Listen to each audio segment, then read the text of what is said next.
Autobello, the leading Italian car manufacturing company. Back in the 1950s, that is. The most that a young person would know of Autobello would probably be through Phonk edits online. So that doesn't mean it's been completely forgotten. Many car guys think fondly of the company like you would an ex that treated you well. This is mostly all thanks to Autobello's most popular creation. The Autobello Piccolina ran from 1957 to 1973, and, according to this Beam Cyclopedia page, is the most glazed vehicle in the world. Obviously, it's not without good reason. As a two-door economy car back in the 20th century, it was one of the most reliable Italian cars of its time.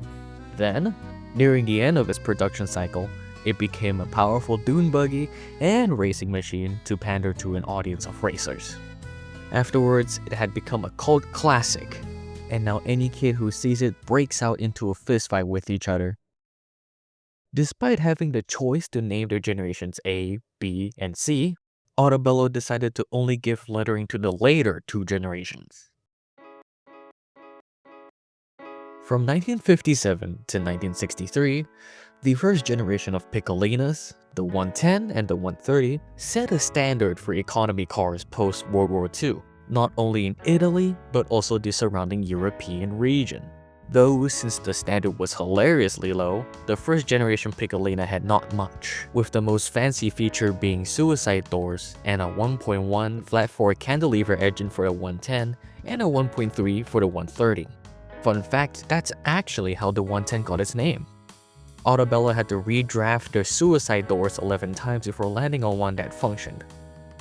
Similarly, the 130 had a few more issues with their suicide doors, but luckily they worked like a charm, especially if taken care of, unless a gust of wind comes by. The second and third generations of the 110 kept the same engines as the predecessors, but one thing had changed: their designs. And also the 110B has a stiffer sway bar, but that's not relevant. The 1964 110A features a sleeker design, front hinge doors, and white wall tires, while the 1969 110B has a new set of headlights with orange indicators on the sides instead of above the headlights. Yeesh, what a sentence. Let's turn our attention to the 130A and B, which had a lot more changes than the 110s. The original 130, aside from the better engine, provided a sturdier bumper, front disc brakes, and better hump caps. The 130A, while having the same features, also included a sport sway bar and larger wheels. Then, the 130B has all of those, wider fenders, and special staggered alloy wheels. It is very impressive what the company could produce between 3 generations of cars within approximately 15 years. The 130 was so well made that the Carabinieri used it as part of their national gendarmerie in Italy. However, we are not done with every Piccolina model. The final model, the 150 Corse, is not made for public use, instead privatized to only racing teams in Italy, which can be seen in Autobello's 150 Corse track and rally cars that did not win any trophies. However, that didn't stop people from turning the Piccolina into an off-roading beast. Despite being the stereotypical hippie mobile, the little pickle had attracted a different audience who wanted to push it to its limit. First, it was someone obliterating the front subframe to create a drag machine. Then, the famous Rally Raid and Dune Ripper Piccolinas built by Autobello fanatics entered the scene, proving that with the craziest of minds, the greatest of cars could be achieved. This snowballed into a team in 2018 using Piccolinas for their Baja races. If I had not told you this was a Piccolina, would you know it really was one?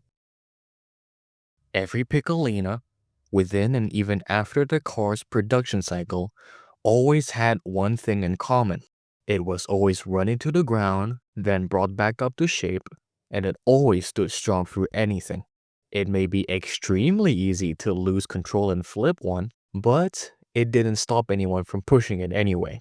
Hippies, street racers, drag fanatics, rally bros, even the police all dragged this car through hell and back. Yet, this punching bag will not falter with anything. And even still, the kids are still fighting each other in the meantime. The 130 was so well made that the I need to Google this. The 130 was so well made that the carabinieri was so well made that the carabinieri used it as part of their the carabinieri used it as their best the carabinieri dude. The final model the 150 Corsa the final model, the 150 Corsa, okay, a bit much. The final model, the 150 Corsa, the 150 Corsa, the 150 Corsa, the final model, the 150 Corsa, is not the final model, the 150 Corsa,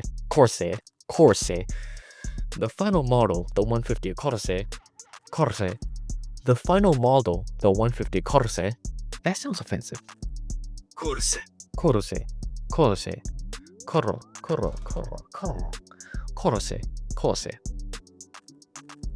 The final model, the 150 Corse,